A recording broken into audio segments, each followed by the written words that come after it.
لوگ کہتے ہیں قرآن سے ماتم دکھاؤ، لوگ کہتے ہیں قرآن سے یا حسین دکھاؤ. میں ابھی قرآن سے یا حسین دکھاتا ہوں. حضرت یعقوب روزانہ، ایک دن نہیں، محرم میں نہیں، 10 دن نہیں، حضرت یعقوب نے سال ہائے سال روزانہ ماتم کیا ہے. اور کس کا ماتم کیا ہے؟ جس کے زندہ ہونے کا یقین تھا. یہ نہیں کہا جائے گا کہ زندہ ہو جاوید کا ماتم نہیں کرتے ہیں. یہ حضرت یوسف زندہ ہے نا. حضرت یعقوب کیا کہہ رہے ہیں؟ حضرت یعقوب روزانہ ایک ہاتھ زانو پر مارتے تھے، ایک ہاتھ سینے پر مارتے تھے، ایک ہاتھ سر پر مارتے تھے، اور سر پر، زانو پر اور سینے پر ہاتھ مارتے ہوئے کہتے تھے یا اسفا علی یوسفا، جسے آپ یا حسین بولتے ہیں. قرآن کی آیت سنا رہا ہوں نا میں آپ کو.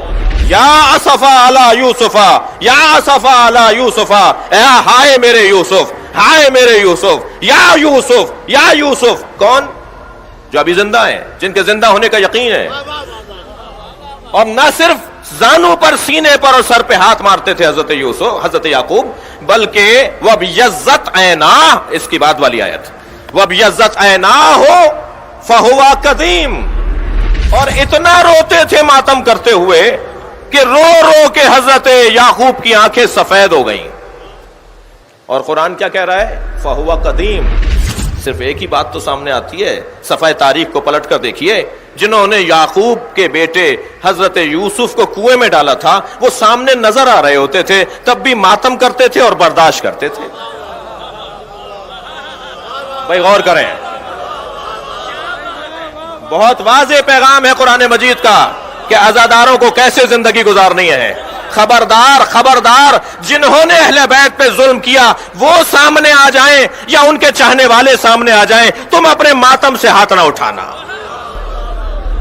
فتح 6 سورہ نمبر 51 ہے، آیت نمبر 29 ہے، 29 نمبر آیت ہے یہ 51ویں سورے کی، تاکہ سب لوگ اپنے اپنے 28 اور 29 دو آیات کو ذہن میں رکھیے گا.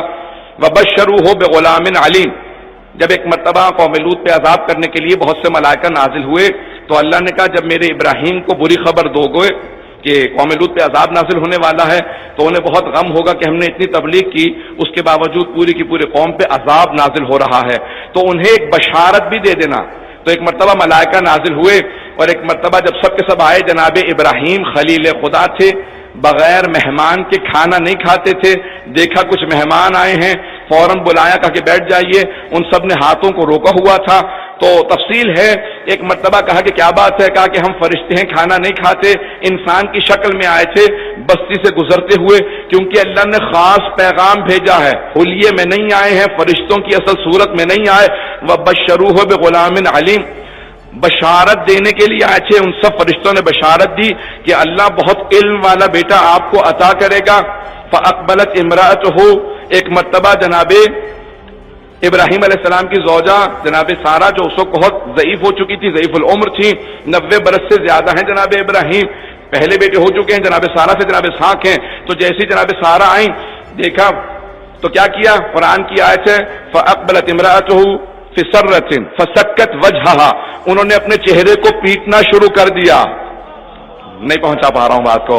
ہمارے بہت سے لوگ، ہمارے بہت سے مسلمان ماتم نہیں کہتے ہمارے ماتم کو، وہ کہتے ہیں یہ پیٹ رہے ہیں. تو میں نے اسی لیے ترجمہ وہی کیا ہے جو سب کے لیے قابل قبول ہو. ہم سینے کو پیٹتے ہیں، چہرے کو پیٹنا بہت زیادہ اذیت ناک ہوتا ہے. جناب سارہ نے چہرے کو پیٹنا شروع کیا کہ عجوز عقیم، میں بانجھ ہوں، بوڑھی ہو چکی ہوں، اب بچے کو پالنے کی ہم میں طاقت نہیں پروردگارا، اب اس بڑھاپے میں بچے کو کیسے پالیں گے. جب انہوں نے چہرہ پیٹنا شروع کیا، جناب جبرائیل موجود تھے، پروردگار کی آواز وہاں تھی، ابراہیم نبی خدا موجود تھے، ساری آوازیں تھی، کسی فرشتے نے، کسی نبی نے نہیں کہا یہ بدعت ہے بند کر دو. سینے پہ ماتم کرنا کم تکلیف دہ ہوتا ہے چہرے کے اوپر، اور وہ اس بڑھاپے میں.